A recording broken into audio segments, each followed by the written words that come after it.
का दर्शन करना है तो आपको ये टैक्स से गुजरना पड़ेगा, नहीं तो आपको दर्शन नहीं मिलेगा। ये आश्रम की मर्यादा को तार तार कर दिया, भंग कर दिया। मेरे धर्म प्रेमी गुरु भाई बहनों, तो कलयुग वहां रूप अपना दिखा रहा था, लोग उस रूप को देख रहे थे और लोग उस खेल को खेल रहे थे, और वो महापुरुष बड़ी मस्ती में मस्त होकर के उसको आनंद ले रहा था कि मेरा काम हो रहा है। मेरे धर्म प्रेमी गुरु भाई बहनों, मैं भी वहां स्वामी जी महाराज ने बुलाया था, 3 बार गया, भरतपुर के लोग साक्षी है, तीनों बार लोगों ने मिलने नहीं दिया। तो ये एक बड़ा रहस्यमयी खेल है। ये अध्यात्म जो है एक ऐसा रहस्यमयी खेल है कि इसका कहां से शुरुआत है, कहां से अंत है, आज तक कोई जान नहीं पाया।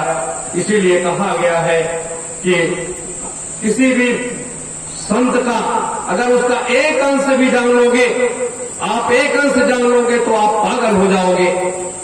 महात्माओं का एक अंश कोई जान नहीं पाया, परमात्मा भी नहीं जान पाया महात्माओं के बारे में, तो हम आप क्या जान पाएंगे, हम आप क्या जान पाएंगे मेरे गुरु भाई बहनों।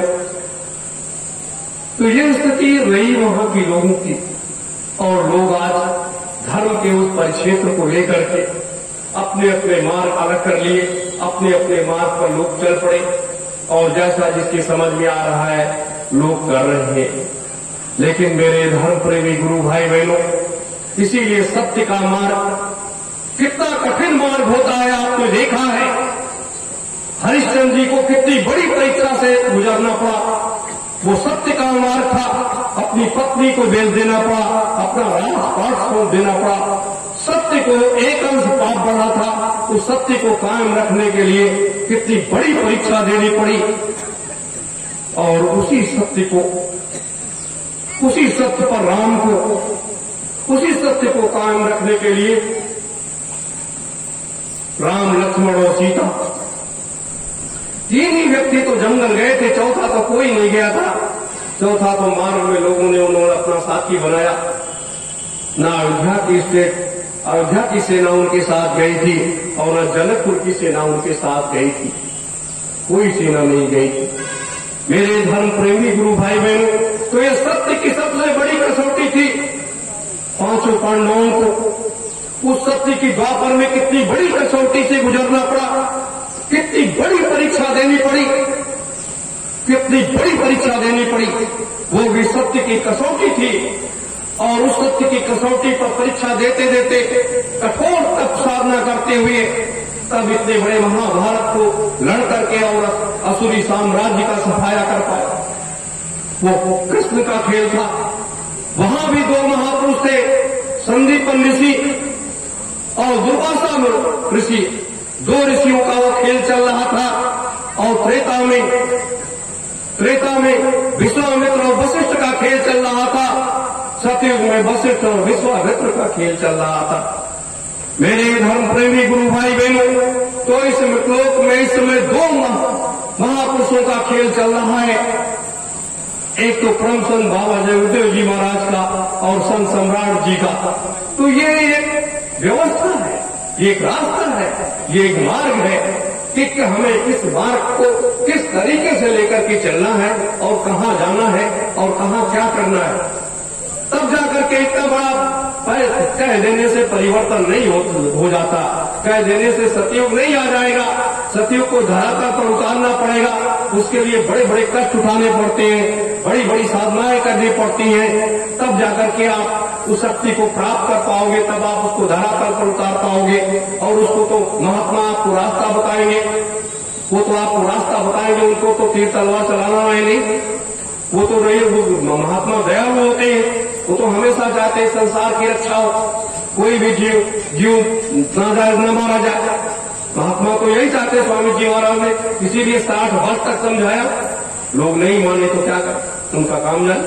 जब लोगों ने उनकी बात नहीं मानी तो रास्ता बदल दिया। तो अब वो समय आ रहा है जहां धर्म नीति और राजनीति ये दोनों एक साथ चलेंगे, और दोनों जहां दूरियां हैं ऐसे एक हो जाएंगे, और एक होकर के देश और दुनिया में एक नया पैगाम सुनाएंगे लोग, और वो रास्ता तय हो जाएगा, वो मार्ग तय हो जाएगा। और ये कार्य बहुत जल्दी होने जा रहा है, बहुत जल्दी ये सारा काम खेल तमाशा होने जा रहा है। अब ये रुकने वाला नहीं है। मेरे धर्म प्रेमी गुरु भाई बहनों, आप सभी से मेरी ये प्रार्थना है, ये गुजारिश है कि आप लोग इतना जरूर विश्वास करो कि हमारे मालिक आएंगे और जल्दी आएंगे, और उन्हीं के नेतृत्व में ये सारा कार्य आगे चौथा महायज्ञ उनके नेतृत्व में, उनके देखरेख में संपन्न होगा। ये सारी व्यवस्था होने जा रही है। और जो हमारे प्रेमी जन, जो लोग ये मानते हैं कि हमारे गुरुदेव इस संसार छोड़ करके चले गए हैं, वो अध्यात्म की उन गहराइयों में चले जाएं, अध्यात्म की उन गहराइयों में चले जाएं और स्कंद पुराण उठा करके पढ़ो, स्कंद पुराण उठा करके पढ़ो। और उसके बाद साधना के उस क्षेत्र में ऐसे बैठ जाओ, बायां हाथ नीचे, दाहिना हाथ ऊपर, और नाभि पर एकदम से ध्यान लगाओ पहले, और नाभि पर ध्यान लगाने के बाद श्वास को हल्का ऊपर खींचो, अपनी निगाहों को ऊपर तान दो और ध्यान से इसको देखना शुरू करो, और देखना शुरू करो। हफ्ते 10 दिन के बाद आपको वो सत्य का पर्दा, वो रील चलने लगेगा, आपको सब कुछ दिखाई देने लगेगा, आपके समझ में आ जाएगा कि सत्य क्या है और असत्य क्या है।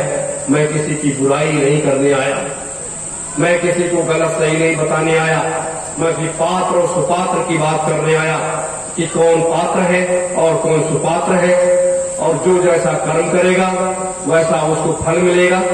ये तो निर्धारित है, इससे कोई बच नहीं सकता है, कोई नहीं बचा। तो हम आप क्या बचेंगे?